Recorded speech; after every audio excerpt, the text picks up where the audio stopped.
బడి చిన్నారుల పాలిట తొలి గుడి అంటారు. చదువు సంస్కారం నేర్పే ఆ తొలి గుడిలో అన్ని వసతులు ఉంటేనే విద్యా సముపార్జన సాధ్యం. కార్పొరేట్ స్కూల్స్, కాలేజీలకు వెళ్లే స్తోమత లేని విద్యార్థుల కోసం ప్రభుత్వం గురుకులాలు, ఆశ్రమ పాఠశాలల్ని ఏర్పాటు చేసింది. మాజీ ప్రధాని పివి నరసింహారావు చొరవ మేరకు తెలంగాణలో పురుడు పోసుకున్న గురుకుల వ్యవస్థ ఇప్పుడు అధోగతి పాలవుతోంది. గురుకులాల్లో సరైన భవనాలు లేవు, కడుపు నిండా తిండి లేదు. దానితో ఎస్సీ, ఎస్టీ, బీసీ, మైనారిటీ వర్గాల పేద పిల్లలు అల్లాడిపోతున్నారు.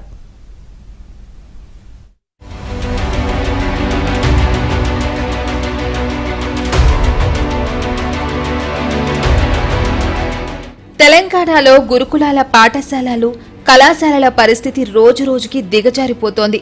అద్దె భవనాలు, శిథిలాల బడుల్లో పిల్లలు భయంగా గడుపుతున్నారు.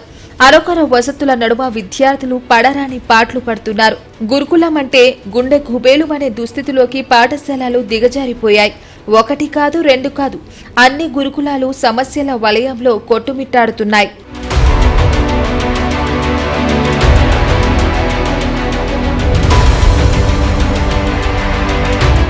రాష్ట్రంలో గురుకుల పాఠశాలలు, కళాశాలల పరిస్థితి రోజురోజుకి దిగజారుతోంది. అద్దె బకాయిలు, సరఫరాదారుల బిల్లులు చెల్లింపులో జాప్యం, విధానపరమైన నిర్ణయాలు తీసుకోవడంలో ఆలస్యమే ఇందుకు కారణం. దీంతో రాష్ట్రంలోని ఎస్సీ, ఎస్టీ, బీసీ, మైనారిటీ గురుకులాల్లో చదువుతున్న వేలాది మంది విద్యార్థులపై తీవ్ర ప్రభావం పడుతోంది. కేంద్రీకృత సేకరణ విధానం అమల్లో జాప్యం వల్ల ఈ విద్యా సంవత్సరం కూడా పాత కాంట్రాక్టర్లనే కొనసాగిస్తున్నారు. వారికి కూడా జనవరి నుంచి బిల్లులు చెల్లించకపోవడంతో ఇప్పటికీ కొన్ని చోట్ల కోడిగుడ్లు, మాంసం, అరటి పండ్ల సరఫరా నిలిచిపోయింది. సర్కారు తమకు బిల్లు బకాయిలు చెల్లించుకుంటే అన్ని రకాల ఆహార పదార్థాలు, ఇతర సామగ్రి సరఫరాను పూర్తిగా నిలిపివేస్తామని కాంట్రాక్టర్లు హెచ్చరిస్తున్నారు. ఒక్కో బడిలో కనీసం 10 లక్షల రూపాయల బకాయి ఉండడంతో కాంట్రాక్టర్లు కూడా అప్పులు తెచ్చి సరఫరా చేయలేని పరిస్థితిలోకి దిగజారారు. ఇప్పటికే పలువురు కాంట్రాక్టర్లు సరఫరాలు ఆపేశారు. ఈ పరిస్థితుల్లో సంక్షేమ శాఖల కార్యదర్శులు ఏం చేయాలో తెలియక నిస్తేజంగా ఉండిపోయారు. జిల్లాల్లో అదనపు కాంట్రాక్టర్లు, ఇతర అధికారులు ఏం చేయాలో తెలియక తలలు పట్టుకుంటున్నారు. కీలక పదార్థాల సరఫరాను చాలా చోట్ల నిలిపివేయడంతో విద్యార్థులకు రోజువారీ మెనూ ప్రకారం ఆహారం అందించడం కష్టంగా మారింది. దీంతో ప్రిన్సిపళ్లు కాంట్రాక్టర్లను బతిమాలుకుంటూ ఏ రోజుకా రోజు నెట్టుకొస్తున్నారు. అయినా ఈ పరిస్థితి ఎక్కువ కాలం సాగదని ఎవరికైనా అర్థమవుతుంది.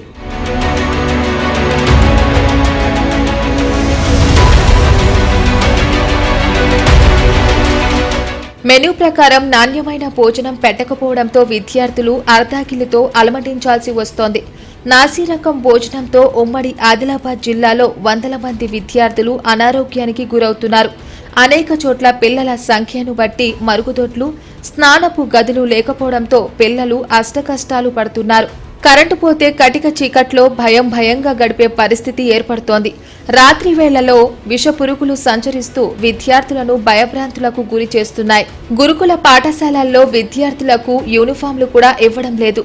రోడ్లు, భవనాల విషయంలో ఇష్టానుసారంగా బిల్లులు మంజూరు చేస్తున్న ప్రభుత్వం గురుకులాలకు సంబంధించిన కాంట్రాక్టర్లకు ఎందుకు బిల్లులు పాస్ చేయడం లేదని విద్యార్థి సంఘాల నాయకులు ప్రశ్నిస్తున్నారు.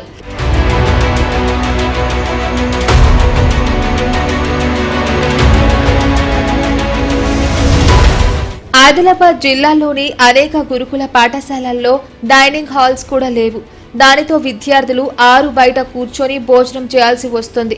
దీనివల్ల ఈగలు, దోమల బెడద కూడా ఎక్కువైపోతుందని విద్యార్థులు వాపోతున్నారు.